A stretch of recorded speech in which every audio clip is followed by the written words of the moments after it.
आज हम इस बात को देखने वाले हैं कि विवाह एक पवित्र संबंध है। बहुत ही महत्वपूर्ण एक सच्चाई है विवाह के विषय में कि विवाह एक मनुष्य के द्वारा बनाया गया एक विचार नहीं है। मनुष्य का आइडिया नहीं है कि एक काम करना चाहिए कि पुरुष और स्त्री को एक साथ रह लेना चाहिए। मनुष्य के दिमाग में नहीं आया था ये। परमेश्वर के मन से निकला हुआ विचार है। परमेश्वर ने पुरुष और स्त्री बनाया। परमेश्वर ने दोनों को अलग बनाया। परमेश्वर ने दोनों को एक दूसरे के पूरक के रूप में बनाया। परमेश्वर ने ही ये आकर्षण दिया है पुरुष और स्त्री के बीच में। और विवाह के संदर्भ में ही ये संबंध जो है वो उचित है, क्योंकि ये पवित्र संबंध है। ये परम पवित्र परमेश्वर के मन से निकला हुआ विचार है। विवाह जो है उसे किसी भी तरह से एक अशुद्ध संबंध के रूप में नहीं देखना है, क्योंकि परमेश्वर का वचन स्पष्ट सिखाता है कि ये परमेश्वर के द्वारा स्थापित है। ये एक बहुत ही पवित्र संबंध है। कोई भी इस भाग को निकाल लीजिए, पहला थिस्सलुनीकियों 4:3। पहला थिस्सलुनीकियों 4:3।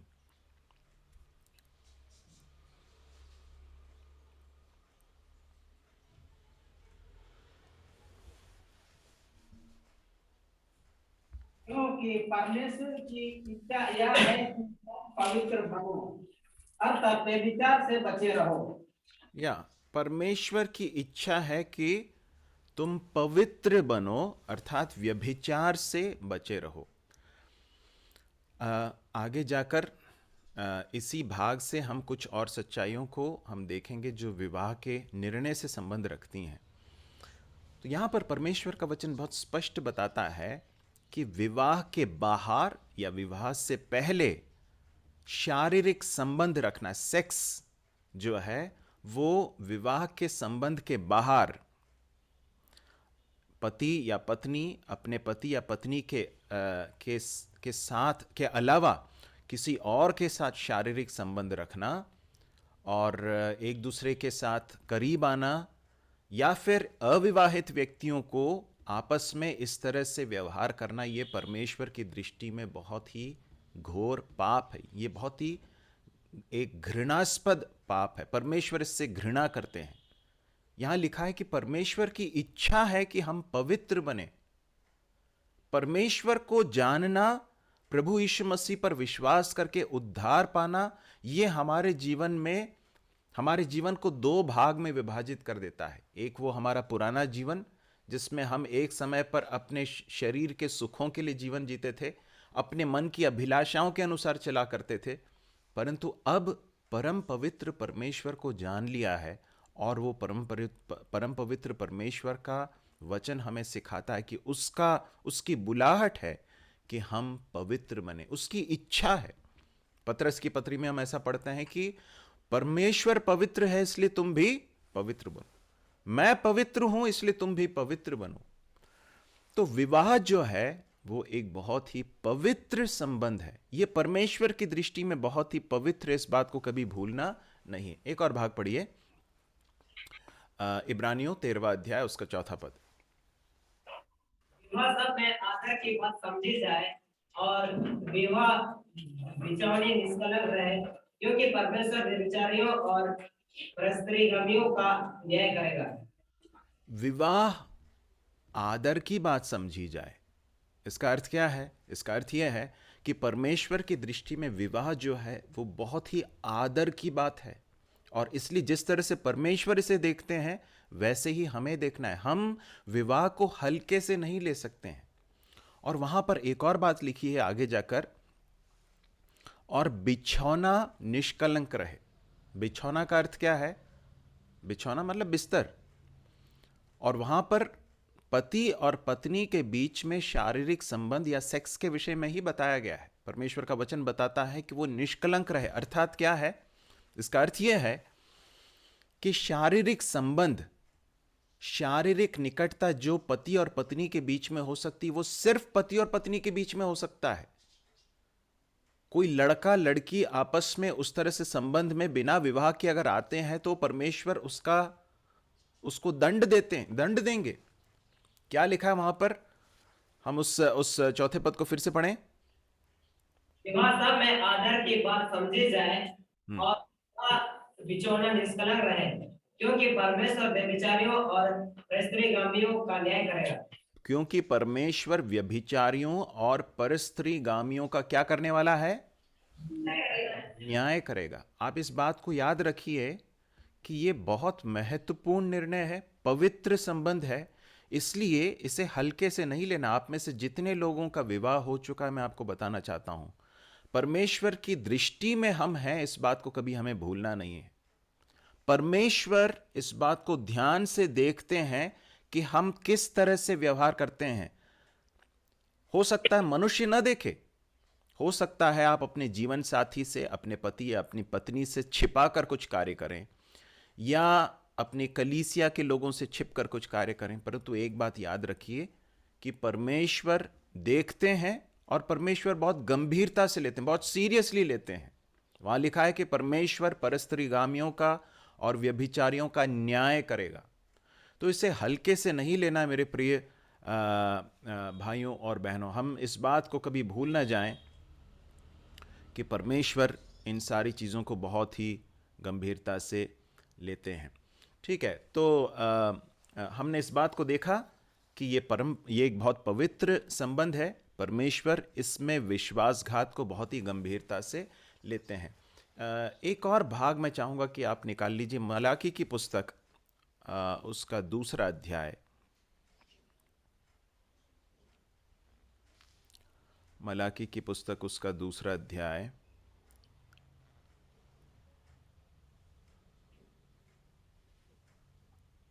उसके 14 और 14वें पद को पढ़ लीजिए। मलाकी 2 का 14। हाँ। ये क्योंकि यहोवा तेरे और तेरे उस जवानी की संगने और विवाहित कोई स्त्री के बीच संगति हुआ था जिसे तूने विश्वासघात किया है। देखिए, परमेश्वर का वचन यहां बताता है कि परमेश्वर ध्यान से देख रहे हैं, और परमेश्वर का प्रभु कहते हैं कि परमेश्वर साक्षी है। किस बात का साक्षी है? विवाह का भी साक्षी है, और साथ साथ में यदि हम विश्वासघात करते हैं अपने जीवन साथी के साथ, तो उस बात का भी परमेश्वर साक्षी है। परमेश्वर उस बात को ध्यान से देखते हैं। तो इसलिए इसे गंभीरता से लेना है। परमेश्वर इसे बहुत गंभीरता से लेते हैं, हमें भी बहुत गंभीरता से लेने की जरूरत है। नीति वचन, उसका 31वां अध्याय 10 और 11वें पद को भी कोई पढ़ लेंगे? नीति वचन 31 का 10 और 11। भली पत्नी कौन पा सकता है, क्योंकि उसका मूल्य मुफ्त से भी बहुत अधिक है।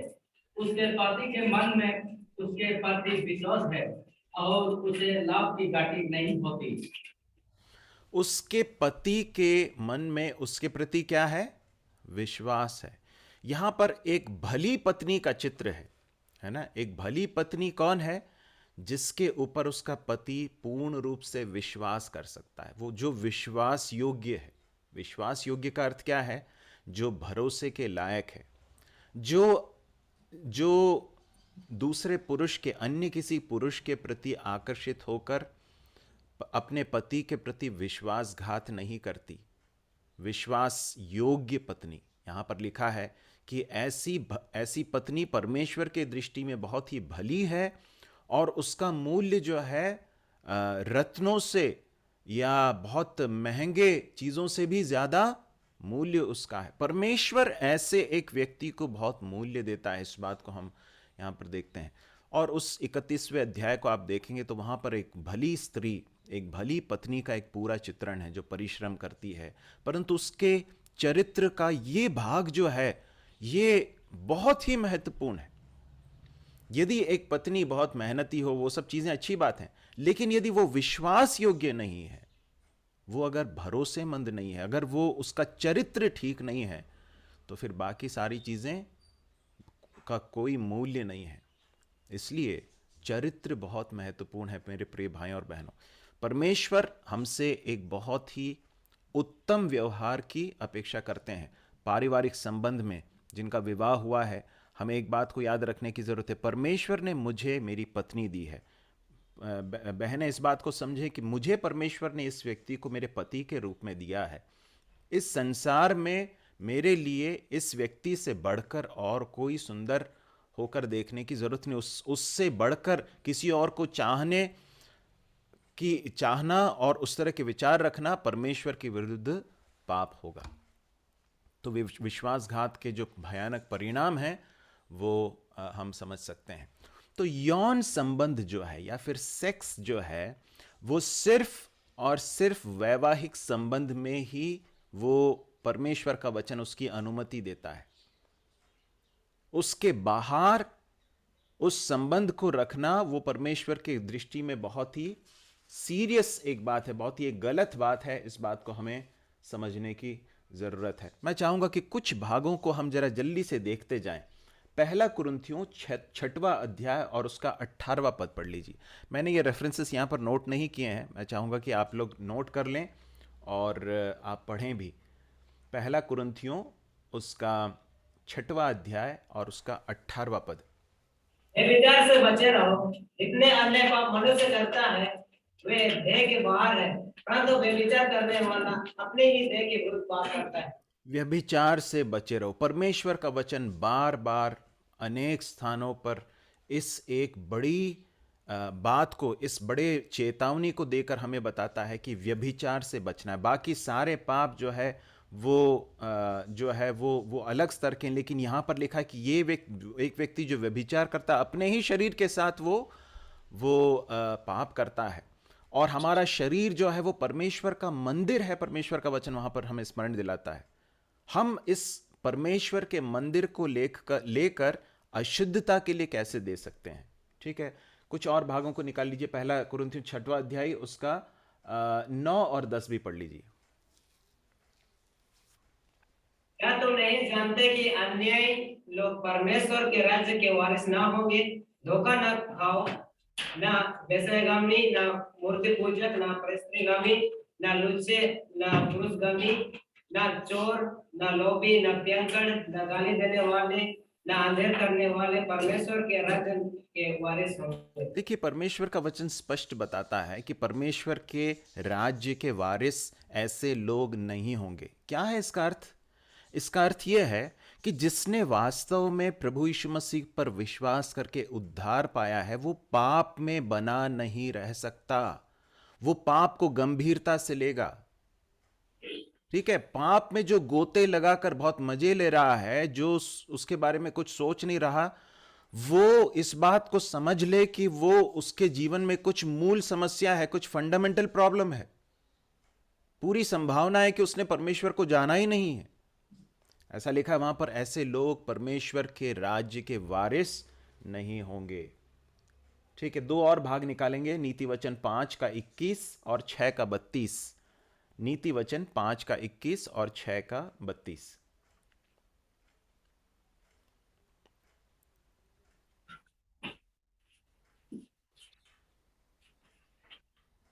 क्योंकि मनुष्य के मार्ग यहोवा की दृष्टि से छिपे नहीं है और वह उसके सब मार्गों पर ध्यान करता है। देखिए, परमेश्वर का वचन स्मरण दिला रहा है यहां पर कि मनुष्य के सारे मार्ग परमेश्वर के सामने खुले हुए हैं। परमेश्वर उन्हें देखता है। तो हमें परमेश्वर के भय में अपने जीवन को व्यतीत करने की जरूरत है। इस बात को याद रखिए कि यदि हमने यीशु मसीह के पर विश्वास करके परमेश्वर के रास्ते पर चलने का निर्णय लिया है तो परमेश्वर हमारे जीवन को बहुत ध्यान से देखते हैं। हम कहाँ जा रहे हैं, हम किन से कैसी बातें कर रहे हैं, किन के साथ मिलकर क्या कर रहे हैं, एकांत में क्या कर रहे हैं और सार्वजनिक रूप से क्या कर रहे हैं, सारे मार्ग हमारे परमेश्वर के सामने खुले हुए हैं। हम अपने कलीसिया के अगुओं से छिपा सकते हैं, हो सकता है घर वालों से छिपा लें, परंतु परमेश्वर से कोई बात छिपाई नहीं जा सकती। ठीक है, 6 का 32 भी पढ़ लें। परंतु जो परस्त्री ग्रहण करता है वह निर्दोषी है। जो अपने प्राणों को नष्ट करना चाहता है वही ऐसा करता है। जो अपने प्राणों को नष्ट करना चाहता है वही ऐसा कर सकता है। करता है। क्या कोई व्यक्ति जलते हुए अंगारों को अपनी गोद में रखकर बिना जले रह सकता है क्या? देखिए, इस क्षेत्र में अपने आप को पवित्र नहीं रखना आग के साथ खेलने के समान है। मैं ऐसे अनेक लोगों को जानता हूं जिन्होंने व्यभिचार के लिए अपने आप को सौंप दिया, विवाहित हैं और किसी अन्य स्त्री के साथ रिश्ता बना लिया, या इसके ठीक उल्टा, या फिर विवाहित नहीं है, किसी विवाहित व्यक्ति के साथ संबंध बना लिया, या विवाहित नहीं है, किसी दूसरे अविवाहित लड़के या लड़की के साथ संबंध बना लिया। मैं आपको बताना चाहता हूं कि यदि परमेश्वर की दया ना हो तो उनका जीवन बर्बादी की ओर जाता है। यदि वो मन फिराकर परमेश्वर के पास न लौटें तो वो रास्ता जो है वो बहुत ही भयानक बर्बादी का रास्ता है। थोड़ी देर के लिए बहुत अच्छा लगता होगा, परंतु आगे जाकर बहुत ही बड़े बर्बादी की ओर जाता है। तो यौन संबंध सिर्फ वैवाहिक संबंध में ही उचित है। लिव इन, जो सबसे लास्ट पॉइंट जो लिखा है, आप जरा देखिए यहां पर क्या लिखा है। लिव इन संबंध। लिव इन संबंध मतलब क्या है?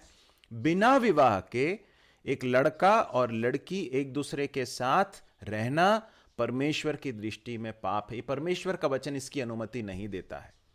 परमेश्वर का वचन स्पष्ट बताता है कि यौन संबंध या सेक्स जो है वो सिर्फ पति और पत्नी के बीच में, विवाहित पुरुष और स्त्री के बीच में, विवाहित पति और पत्नी के बीच में ही वो पवित्र है। परमेश्वर उसकी अनुमति देता है। परमेश्वर ने वो उस बात को बहुत ही पवित्र ठहराया है। इस बात को हमें याद रखने की जरूरत है। तो हमने देखा कि विवाह जो है वो बहुत पवित्र संबंध है। तो हो सकता है कि कई लोग ऐसा सोचें कि विवाह तो ठीक है, अच्छी बात है, पवित्र है, एक बार विवाह हो जाएगा तो उसके बाद हम किसी और के साथ कोई संबंध नहीं रखेंगे, लेकिन उसके पहले तो हम फ्लर्ट कर सकते हैं। उसके पहले तो क्या तकलीफ है? तो मैं आपको बताना चाहता हूं कि आप एक भाग निकालिए, पहला थिस्सलुनीकियों 4 अध्याय 4 से लेकर 5 तक। पहला थिस्सलुनीकियों 4 अध्याय 4 से लेकर 5 तक। और तुम में से हर एक पवित्रता और आदर के साथ अपनी पत्नी को प्राप्त करना जाने, और यह काम अभिलाषा से नहीं और न उन जातियों के समान जो परमेश्वर को नहीं जानती, कि इस बात में कोई अपने भाई को न टांगे और न उस पर दांव चलाए, क्योंकि प्रभु इन सब बातों का पलटा लेने वाला है, जैसा कि हमने पहले ही तुमसे कहा और चिल्लाया भी था। क्योंकि परमेश्वर ने हमें अशुद्ध होने के लिए नहीं परंतु पवित्र होने के लिए बुलाया है। इस कारण जो इसे तुझ जानता है वह मनुष्य को नहीं परंतु परमेश्वर को तुझ जानता है, जो अपना पवित्र आत्मा तुम्हें देता है। धन्यवाद। हम देखते हैं, इसके पहले हमने इस बात को देखा था, परमेश्वर की इच्छा यह है कि तुम पवित्र बनो। ठीक है। तीसरे पद में हमने देखा था परमेश्वर की इच्छा यह है कि तुम पवित्र बनो, अर्थात व्यभिचार से बचे रहो। ठीक है। अब क्या कह रहा है पौलुस, इस बात को ध्यान से सुनिए। क्या लिखा है?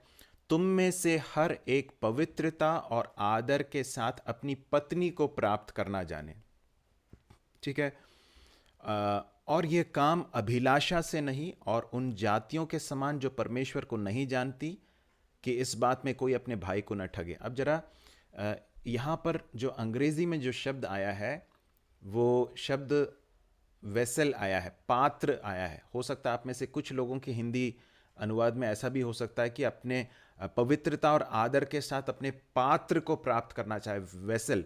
तो इसलिए मैंने ब्रैकेट में पहला पत्रस 3:7 भी लिखा है। वहां पर लिखा है कि पत्नी को निर्बल पात्र जानकर उसे आदर के योग्य समझे। तो यहां पर जब वो पात्र बताया गया है तो वो परमेश्वर का वचन जो है पत्नी के बारे में ही बता रहा है। इस बात को समझने के लिए मैंने उस पत्रस के भाग को बताया।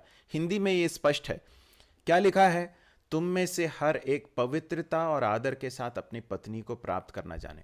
इसका अर्थ क्या है? इसका अर्थ यह है कि विवाह जो है वो तो पवित्र है ही, लेकिन विवाह तक का जो रास्ता है ना, विवाह के निर्णय तक पहुंचने का जो रास्ता है वो भी कैसा होना चाहिए? पवित्र होना चाहिए। मतलब विवाह का जो निर्णय, विवाह के उस समय तक भी हमें अपने आप को पवित्र बनाए रखना जरूरी है। विवाह करने का जो निर्णय हम लेते हैं उसमें हमें परमेश्वर के वचन के अनुसार उस निर्णय को लेना है, संसार के लोगों के समान नहीं। संसार के लोग कैसे निर्णय लेते हैं? 5वां पद लिखा है, यह काम अभिलाषा से नहीं और ना उन जातियों के समान जो परमेश्वर को नहीं जानती। जो परमेश्वर को नहीं जानते वे इस निर्णय को कैसे लेते हैं?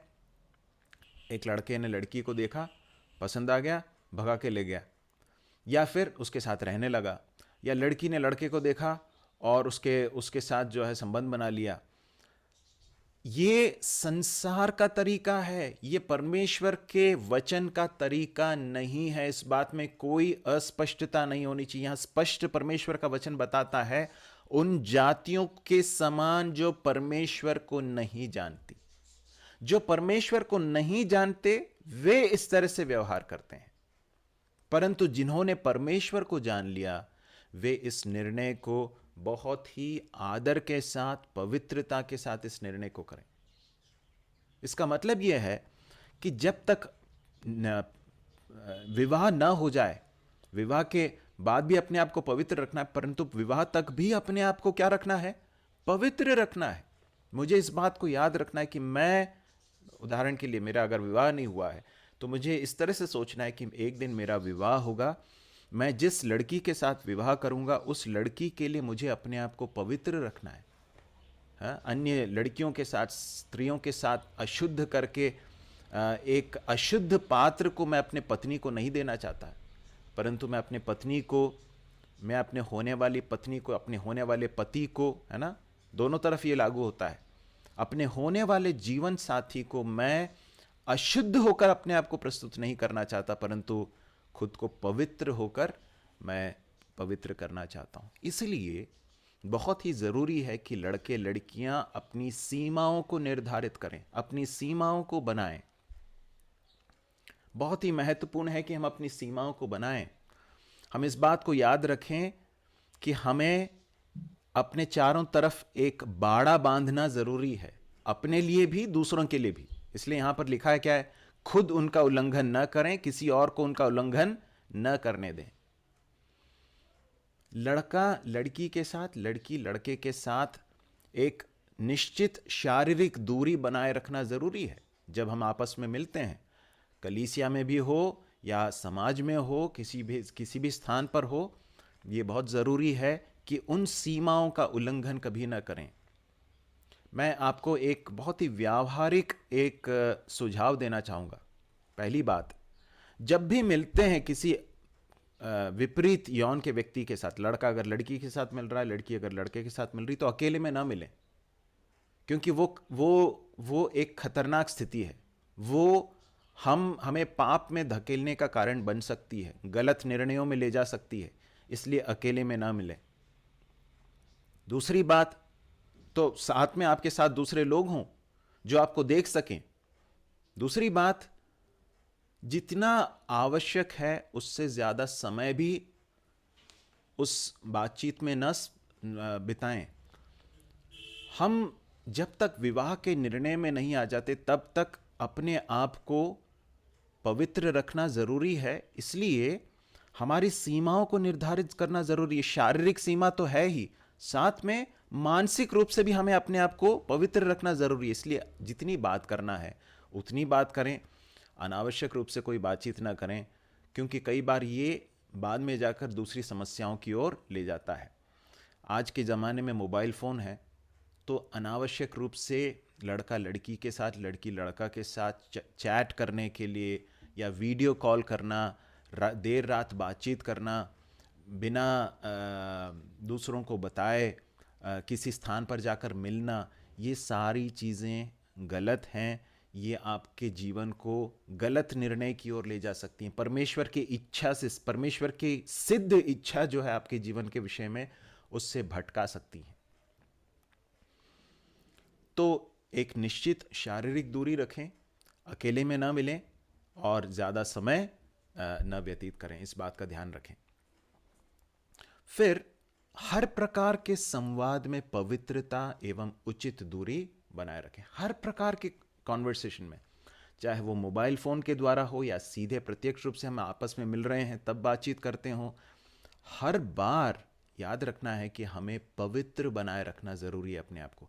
अनावश्यक रूप से कोई गलत बात हमारे मुंह से ना निकले,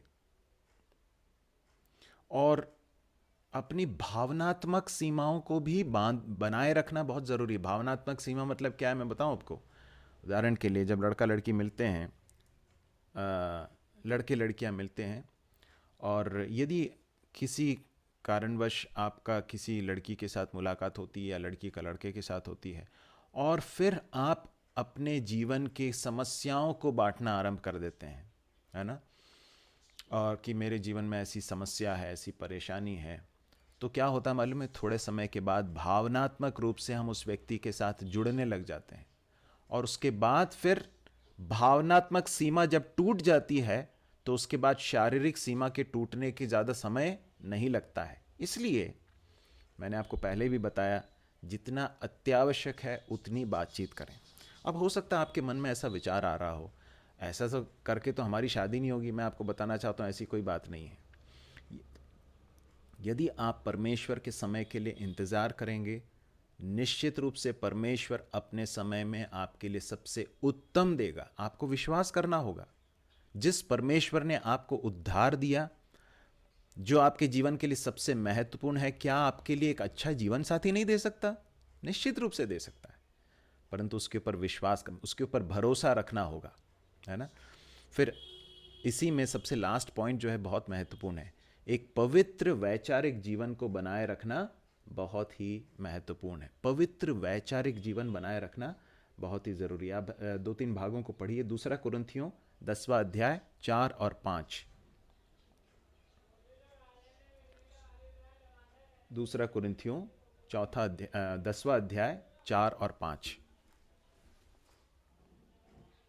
क्योंकि हमारे लड़ाई के हथियार शारीरिक नहीं, पर गढ़ों को ढा देने के लिए परमेश्वर के द्वारा समझते हैं। इसलिए हम कल्पनाओं का और हर एक ऊंचे बात का जो परमेश्वर की पहचान के विरोध में उठती है खंडन करते हैं, और हर एक भावना को कैद करके मसीह का आज्ञाकारी बना देते हैं। मेरे प्रिय भाइयों और बहनों, हम एक लड़ाई में हैं। मसीही जीवन एक युद्ध है, और इस युद्ध में हमारा एक शत्रु है जो हमारे जीवन को बर्बाद करने पर तुला हुआ है, जो हमें पाप में गिराकर हमारे जीवन को निष्फल बनाना चाहता है। इसलिए बहुत ही ज़रूरी है कि हम अपने मन को शुद्ध रखें। ठीक है, मन को शुद्ध रखना ज़रूरी है। यहाँ पर लिखा है, हमारी लड़ाई के हथियार शारीरिक नहीं, पर गढ़ों को ढा देने के लिए परमेश्वर के द्वारा सामर्थ्य। आप जानते हैं, शैतान जो प्रभु यीशु मसीह पर विश्वास करते हैं, विश्वासी उनके ऊपर आकर सीधे आक्रमण नहीं कर सकता। वो क्या करता है मालूम है? हमारे मन के अंदर कुछ विचारों को प्लांट करने की कोशिश करता है। वहां पर वो अपने पांव को रखकर हमारे मन में गढ़ बनाने की कोशिश करता है। और यहां पर प्रेरित पौलुस बताते हैं कि हमारे लड़ाई के हथियार शारीरिक नहीं है। हम क्या करते हैं आत्मिक लड़ाई में? हम क्या करते हैं? हम कल्पनाओं का और हर एक ऊंची बात का जो परमेश्वर की पहचान के विरोध में उठती है खंडन करते हैं। हर एक भावना को कैद करके मसीह का आज्ञाकारी बना देते हैं। बहुत सिंपल शब्दों में ये बात है, जब एक लड़की के प्रति या एक स्त्री के प्रति मेरे मन में अगर एक अशुद्ध विचार उठता है, तुरंत मुझे क्या समझना है कि ये सही नहीं है, ये मेरे परमेश्वर के विरोध में उठ रहा है। मुझे क्या करना है? तुरंत उसे खंडन करना। खंडन करना मतलब उसे काटना है उसी समय पर, उस विचार को वहीं पर खत्म कर देना है। कहना है कि मैं इस विचार को अपने मन में रखूंगा नहीं, क्योंकि ये मेरे परमेश्वर के विरोध में उठ रहा है, मसीह के पहचान के विरोध में उठ रहा है, तो उसका खंडन करता हूं। परमेश्वर के पवित्रता के विरोध में जो कुछ भी मेरे मन में उठता है उसे मैं तुरंत खंडन करता हूं। यह है इसका अर्थ। तो अपने मन को, अपने वैचारिक जीवन को, विचारों को शुद्ध बनाए रखना जरूरी है, क्योंकि इसके बिना हम पवित्र आचरण कर नहीं सकते। ठीक है, फिर क्या लिखा है? हर एक भावना को कैद करके मसीह का आज्ञाकारी बनाते थे। किसी लड़के को देखकर किसी लड़की के मन में एक प्रेम की भावना या एक आकर्षण आना, या लड़की को देखकर लड़के के मन में आकर्षण का भाव आना, की भावना आना बहुत ही स्वाभाविक है।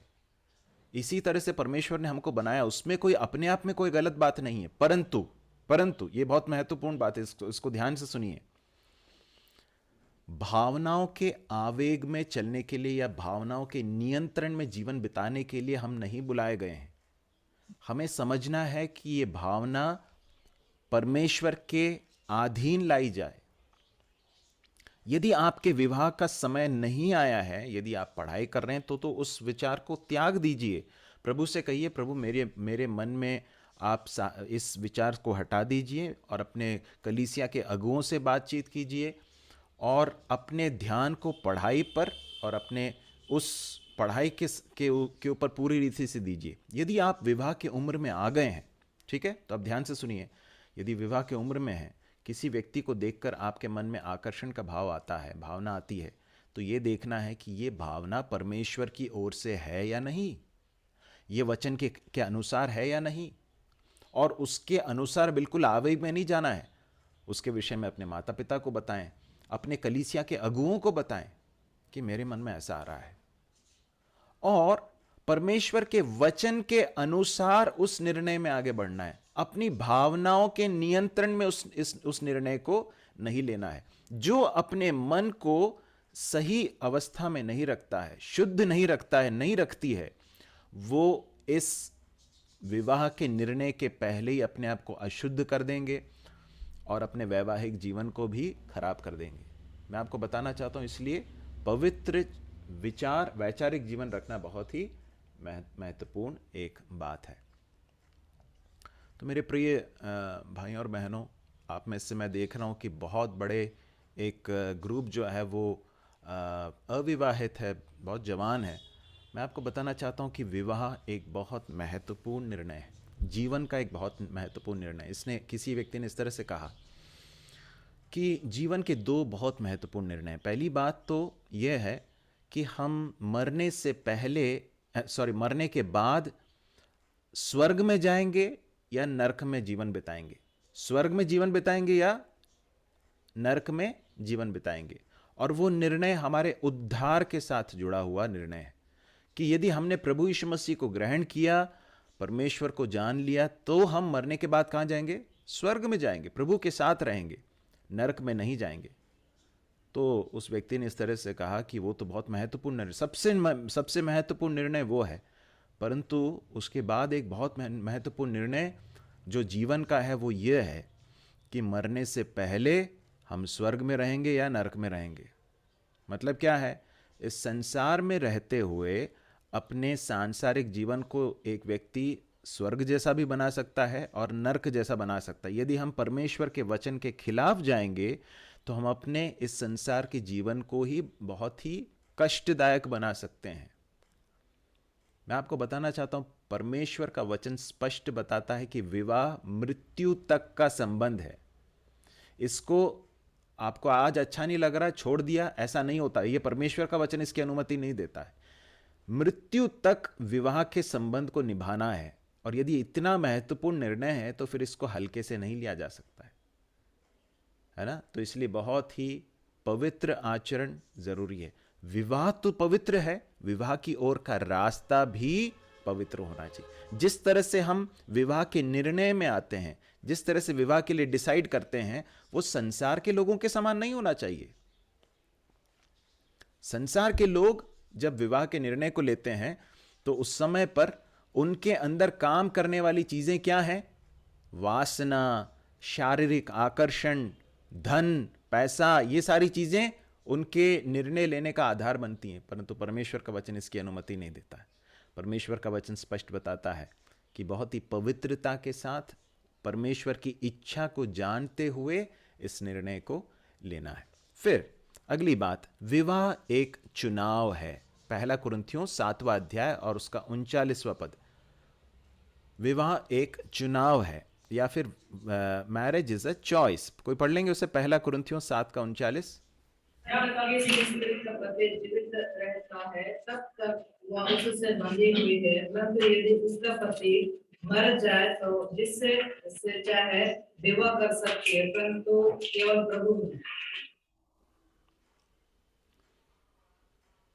परंतु यदि उसका पति मर जाए तो जिससे चाहे विवाह कर सकती है, परंतु केवल प्रभु में, है ना। देखिए, एक बहुत महत्वपूर्ण सिद्धांत है जो यहाँ पर बताया गया है कि विवाह जो है एक चुनाव है, एक व्यक्ति का चुनाव है कि वो विवाह का निर्णय में अपने आप को देता है या देती है। ये किसी के दबाव में लिया जाने वाला निर्णय नहीं है। माता पिता ने कह दिया इसलिए लेने का निर्णय नहीं है, अपने दोस्तों ने कह दिया उनके दबाव में आकर लेने वाला निर्णय नहीं है, अपने भावनाओं के आवेग में लेने वाला एक निर्णय नहीं है, परंतु बहुत ही प्रार्थना पूर्वक परमेश्वर की इच्छा को जानते हुए लिया जाने वाला एक निर्णय है। अनेक लोग इस निर्णय में गलती इसलिए कर बैठते हैं क्योंकि वो किसी के दबाव में आकर कर लेते हैं, हाँ, या किसी और ने उनके लिए निर्णय ले लिया। ऐसा नहीं होता है, ऐसा नहीं होना चाहिए। आप विवाह करने वाले हैं, आप उस निर्णय के लिए आप जिम्मेदार हैं। परमेश्वर उसे बहुत महत्व देते हैं, परमेश्वर उसे बहुत गंभीरता से लेते हैं। इसलिए विवाह एक चुनाव है, इट्स अ चॉइस। इस बात को भी हमें कभी भूलना नहीं है, ठीक है। इसी में हमने एक और बात देखी थी। क्या देखी थी? जिससे चाहे विवाह कर सकती है परंतु केवल प्रभु में। इसका अर्थ क्या है? प्रभु में अर्थात क्या है? एक विश्वासी को विश्वासी के साथ ही विवाह करने की अनुमति है। परमेश्वर का वचन स्पष्ट इस बात को सिखाता है कि हमें अविश्वासी के साथ एक बेमेल रिश्ते में नहीं आना है ना। कुरिन्थियों के पत्री में ही प्रेरित पौलुस इस बात को स्मरण दिलाता है कि एक अविश्वासी का विश्वासी के साथ क्या मेल, अंधकार का ज्योति के साथ क्या मेल, बलियाल का परमेश्वर के साथ क्या मेल। जिस व्यक्ति ने प्रभु यीशु मसीह पर विश्वास किया है उसके जीवन की दिशा जो है, उसका जो डायरेक्शन है, वो एक आत्मिक दिशा है। वो परमेश्वर को प्रसन्न करने की इच्छा रखता है या रखती है। वो स्वर्ग की ओर जा रहा है या जा रही है। लेकिन जिसने प्रभु यीशु मसीह पर विश्वास नहीं किया, उसके जीवन की दिशा क्या है? वो नरक की ओर जा रहा है या जा रही है। वो परमेश्वर को प्रसन्न करने की कोई इच्छा नहीं रखती है या रखता है। इसलिए विवाह से पहले इस बात को सुनिश्चित करना जरूरी है कि एक विश्वासी से ही विवाह करे। बहुत चुनौतीपूर्ण है। हो सकता है इसके लिए आपको इंतजार करना पड़े, हो सकता है आपको लोगों के मजाक का पात्र बनना पड़े, परंतु इस बात को याद रखें कि विवाह जो है वो विश्वासी का विश्वासी से ही होना परमेश्वर का वचन सिखाता है। यदि हम ऐसा नहीं करते हैं तो फिर परिवार में जिस तरह से एक सामंजस्य होना चाहिए, जिस तरह से एक मन होना चाहिए, वैसा नहीं हो पाता है। अब हो सकता है कि कुछ ऐसे परिवार हों जिसमें ऐसा नहीं हुआ हो, या तो जानबूझकर वो गलत निर्णय ले लिया हो, या फिर प्रभु को जानने के बाद विवाह के बाद जो है प्रभु को जाना हो, तो हो सकता है एक व्यक्ति प्रभु को जानता है, दूसरा प्रभु को नहीं जानता है ना। परमेश्वर का वचन ये भी बताता है कि ऐसे लोगों को अपने जीवन साथी को छोड़ना नहीं है।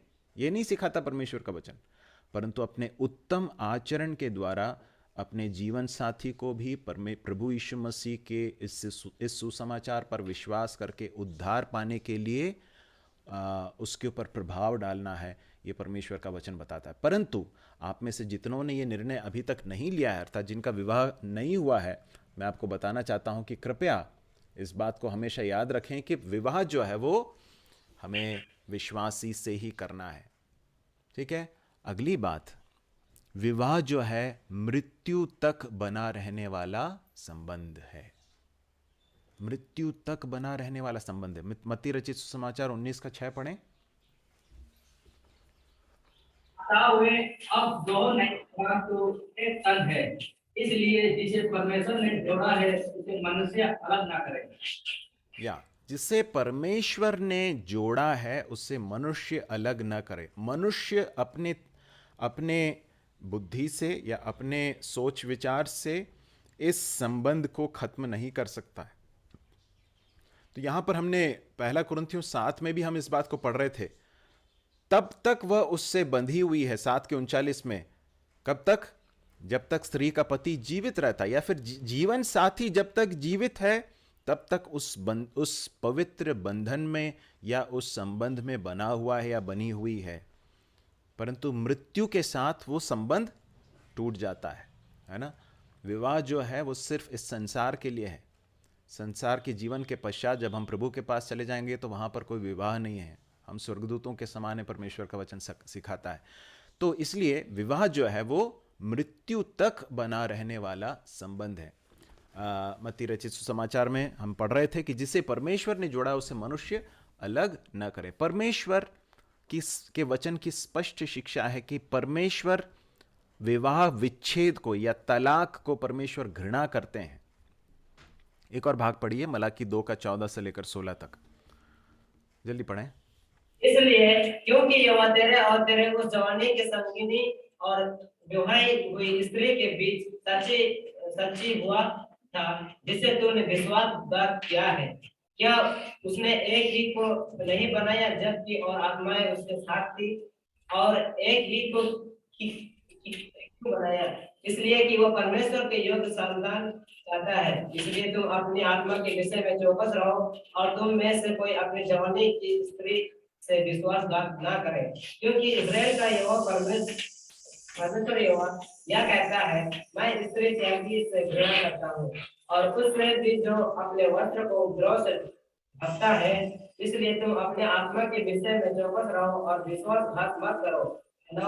के यहोवा का यही वचन है। परमेश्वर का वचन यहाँ स्मरण दिलाता है। परमेश्वर कहता है कि यहोवा तेरे और उस जवानी की संगनी और ब्याही हुई स्त्री के बीच साक्षी हुआ था।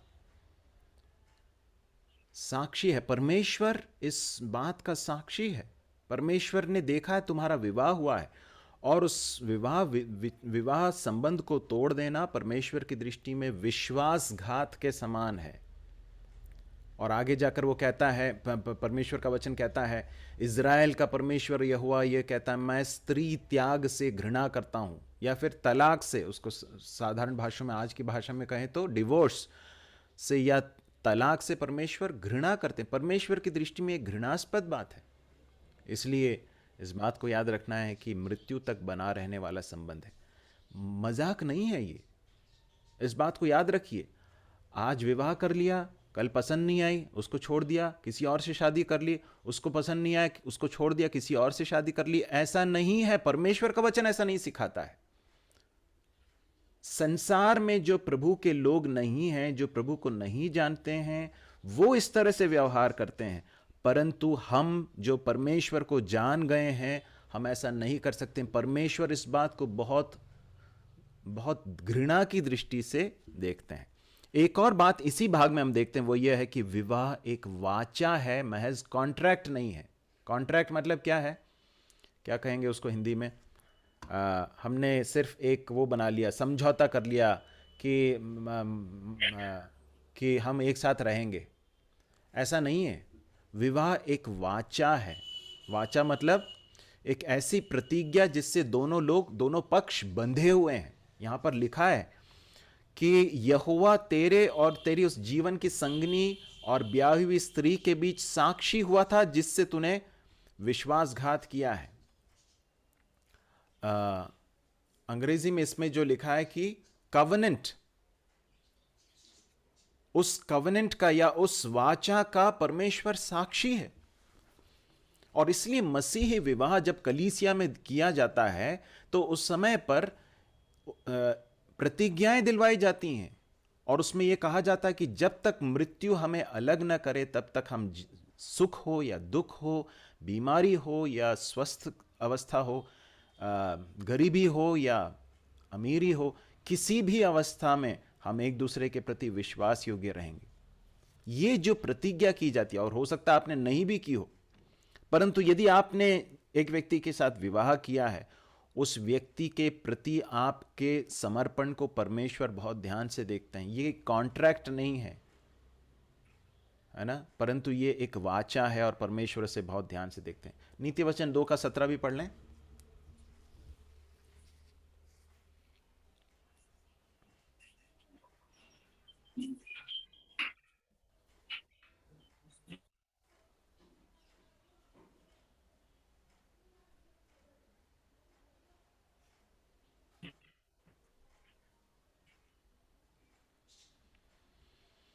वहां पर एक ऐसी स्त्री के बारे में बताया गया है जो अपनी जवानी के साथी को छोड़ देती है और अपने परमेश्वर की वाचा को भूल जाती है। ऐसा लिखा है, अपनी जवानी के साथी को छोड़ देती है और परमेश्वर की वाचा को भूल जाती है। देखिए, इस बात को याद रखिए, विवाह का संबंध एक वाचा है, एक प्रतिज्ञा है, और परमेश्वर इससे बहुत ध्यान से देखते हैं, परमेश्वर बहुत गंभीरता से लेते हैं। और इसलिए हमें अपने इस जीवन के इस बड़े निर्णय को बहुत ही प्रार्थना पूर्वक, बहुत गंभीरता से लेना है। इसलिए जो है मसीही विवाह जो है, मसीह विवाह को बहुत गरिमामय तरीके से देखा जाता है। जब कलीसिया में एक व्यक्ति का विवाह होता है, और इसलिए जो है सार्वजनिक रूप से कलीसिया में विवाह का जो महत्व है वह हमें समझ में आता है, क्योंकि हम इसमें परमेश्वर को, कलीसिया के लोगों को, सबको जो है साक्षी मानकर उस विवाह को करते हैं। और एक बात बहुत महत्वपूर्ण है, ऐसा नहीं होना चाहिए कि हमने जो है अपने विवाह से पहले तो जो है हम बिल्कुल जो है बहुत ही लूज तरीके से या बहुत ही नैतिक रूप से बिल्कुल गिरे हुए व्यक्ति के समान हम जीते रहे, जो हमारा मन करता था वैसा हम करते रहे। उसके बाद में फिर जो है हमने जिसके साथ पहले से ही जीवन में जो है सब गलत चीज़ें कर ली, उसके बाद फिर हम कलीसिया में जाकर विवाह करके जो है उसको एक लीगल एक डॉक्यूमेंट बना देते हैं। ये ऐसा नहीं है। इसलिए मैंने आपको बताया था कि विवाह तो पवित्र है ही, विवाह की ओर का रास्ता भी बहुत ही पवित्र होना चाहिए। हो सकता है आप में से कई लोगों को ऐसा लग रहा हो कि अरे बाप रे, परमेश्वर का वचन तो जो है इसके विषय में बहुत गंभीर बातें बताता है। मैं आपको बताना चाहता हूँ कि बताता है। इसलिए यदि हमारे जीवन में इस क्षेत्र में पाप हुए हैं तो हमें परमेश्वर के सामने उसे अंगीकार करके प्रभु से क्षमा मांगना है। यदि आपने अभी तक विवाह के निर्णय को नहीं लिया है तो बहुत गंभीरता से इसे लें, अपने आप को पवित्र बनाए रखें, किसी भी दूसरे विपरीत यौन व्यक्ति के साथ फ्लर्ट न करें, हल्के से न लें इस चीज़ को। परमेश्वर आपके जीवन के हर क्षेत्र को बहुत ध्यान से देखते हैं, और जब तक विवाह का वो समय नहीं आ जाता अपने आप को उस व्यक्ति के लिए पवित्र रखें। विवाह के पश्चात भी उस व्यक्ति के साथ ही वफादारी के साथ रहें। ऐसा करने वाला एक व्यक्ति, ऐसे करने वाला एक परिवार जो है वो परमेश्वर के लिए बहुत काम आते हैं। जो लोग अपने जीवन को सस्ती चीज़ों के लिए दे देते हैं वो परमेश्वर के लिए काम नहीं आ पाते। प्रभु हमारी सहायता करे। प्रभु ने चाहा तो कल इसी विषय को हम फिर से आगे जारी रखेंगे। प्रभु के नाम की महिमा हो।